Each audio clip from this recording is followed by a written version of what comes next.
Bali ito nga pala yung ibon natin na napag-port overall natin ngayong 2024, si Paasa. Ito yung naikwento ko na ibon na simula first lap hanggang fourth lap ang speed niya sa 1-1. Pagdating ng 5th lap 800, pagdating ng 6 lap 700 na lang. Kaya ang kinabagsakan niya 4th overall ng young bird, 6 overall ng old bird. Kaya tinawag ko siya na Paasa. Pinaasa ako. Akala ko nung nakaraan norte kasi nag first overall ako. Akala ko ngayong south nito mauulit ko yung first overall, magba-back to back overall sana nakakulit. Kaya tinawag ko siya na Paasa. Ito yung ibon natin na yun. Isa nga pala akong ibon, pinaka-special na ibon. Bali itong ibon na ito inilipad ko ng 2023 last year. Itong ibon na ito, kinuha ko siya, maliit lang na ganyan, sisiw pa lang, halos kapuputok pa lang ng balahibo. Ayun, nabuhay ko siya, nailipad ko ng norte sa CLRPC. Bali ang naging record nitong ibon na ito ay 23 overall yata sa young bird. Bumuta siya, last lap lang bumuta siya. Kinapos lang siya ng kaunti, 600 plus. Itong ibon na ito, galing kay Insan Freeway. ito insan yung ibon na kinuha ko sa yung sisiw nun. Ito yung ibon na yun. Yan. Next month ulit insan, pumunta ulit ako dyan, swerte ko sa mga sisiw. Bali sa viewing, sa pagkainakay natin, ay binuviewing natin yung inakay natin dito. Binuviewing natin ng ganyan yung mga inakay natin. Pagka galing sa may breederan, pagka na-chika na natin, i-viewing natin dito. Pagka medyo malakas na siya lumipad at sanay na silang balik-pasok dito, saka dito sa may trapdoor niya, meron sa tayong ditong pinakabutas. At yung pinakabutas nito, dito dadaan yung mga inakay. Pagka sanay na silang pumasok dito sa trapdoor natin, pwede na natin silang pawalan. Pagka pinawalan natin sila at sanay na silang pumasok rito, tandaan na nila yung papasukan nila, may posibilidad na yung ibon natin ay maiwas overfly na sila.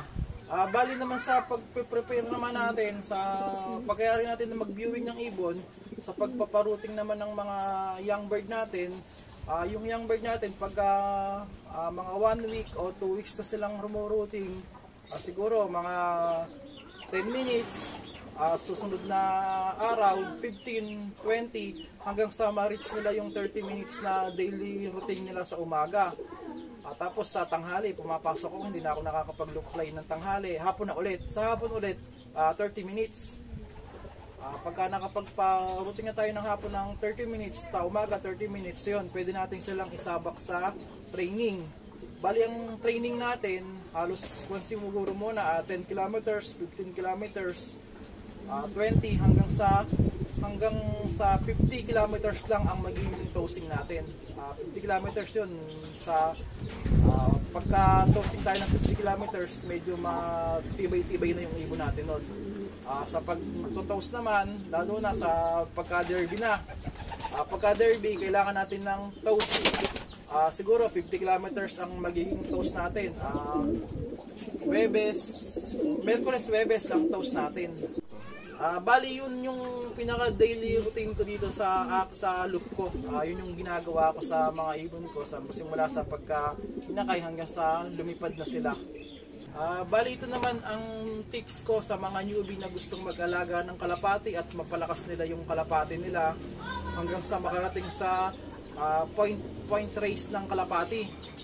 Kasi yung sa ang tips ko lang sa kanila, yung huwag nilang bugbugin yung kalapati sa gamot. Kasi yung iba kasi sinusubuan na ng gamot training pa lang, sinusubuan nila ng gamot. Kaya pagdating ng derby, yung kalapati nila nag-o-off.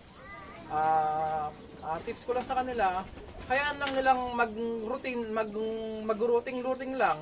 Tapos huwag nilang bibigyan ng gamot. Siguro sa gamot okay lang siguro yung mga electrolytes, probiotic. Ayan, probiotic kay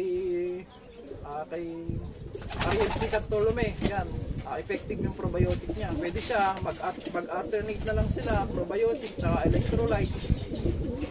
Palakasin nila yung ibon nila sa routing, huwag nilang palalakasin sa gamot. Kasi pagdating ng karera, pagka nasobrahan sa gamot, masusunog na ibaga nila. Ay magiging tendency nila, mag-off na yung ibon nila. Ang bigay talaga ng gamot ng kalapati natin, halos last 2 laps ng training. Sa akin kasi last 2 laps ako nagbibigay ng gamot sa ibon natin, sa ibon. Yun, okay naman, naging sistema ko. Nag-first overall, nakakasungkit ng love winner, nagsusuperset. Yun lang yung pan ko sa mga newbie na gusto nila. Pala, pwede nyo akong i-follow sa Facebook ko. Tapos kung yung iba gustong makasubok ng linyada ko, message na lang sa akin. Baka sakaling mapagawa nyo rin. Yun, hanggang dito lang. Maraming salamat.